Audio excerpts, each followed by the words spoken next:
The anime Kaiba, debuting on Japan's very own WoWow satellite network in 2008, was directed by Misaki Yausa, who some of you might recognize from some of his popular works in Crayon Shinchan, and a very recent Adventure Time episode called Food Chain, which honestly comes to no surprise when you compare the two art styles side by side. Trippy. But like most of his directorial works, Mr. Yausa sought to bring out his own creative spin on things, giving each project that he worked on its own unique life and spirit. But calling Kaiba unique would be a huge understatement, as we shall soon find out. The series opens up to a broken and decaying city where we meet our first main protagonist, Warp, who appears to be suffering from a big hole in his chest, along with some fractured memories.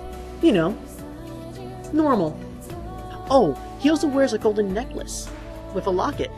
It appears to have a picture of a young girl, but he can't seem to put his finger on it. Perhaps foreshadowing? But this moment of confusion is cut short, as he is soon joined by another weapon-toting character, Popo, or as he's known by the locals, I swear that name's gonna get stuck in my head all week. After a quick and intense chase involving Warp and a space ostrich, I'm not even kidding about that, it's actually pretty badass.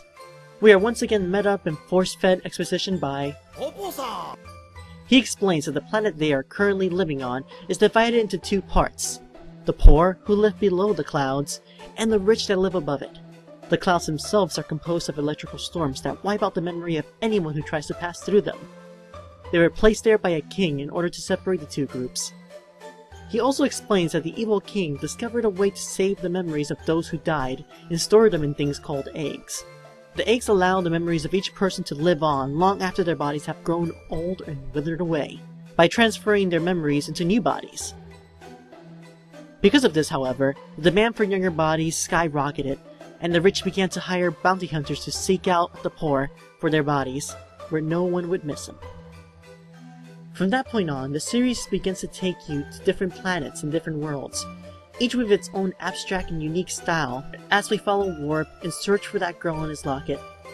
Now that being said, it's definitely not an anime I'd recommend for younger viewers, given the dark humor and less than subtle sexual overtones. But it's definitely one I would recommend for anyone over the age of 16. Why? Because, well, it's oddly refreshing. And by that I mean, in an age and time where people are so afraid of self-expression to the point of censoring each other for simply stating a fact, it's nice to watch an anime that isn't afraid to make us feel bad, and it also run the gambit of how cruel and forgiving a human being can be, regardless of the shape and size they may come in.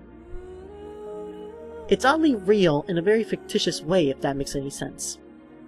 It makes you think about what you're watching, and plays with your emotions, and in the end, it doesn't pull any punches.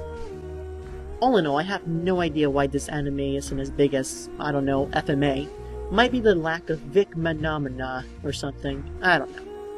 What I do know is that this is definitely an anime that deserves to be recognized. I'd rate this a 5 out of 5 for being such a beautiful yet strangely real obscure anime, and hopefully you guys will give it a chance. Hey, thanks for watching. I love doing things like this and I don't intend on stopping anytime soon, but for that I need your help. Clicking that subscribe button below would really mean a hell of a lot to me, and would let me know that I'm making a difference. Thanks guys, and I'll see you next time.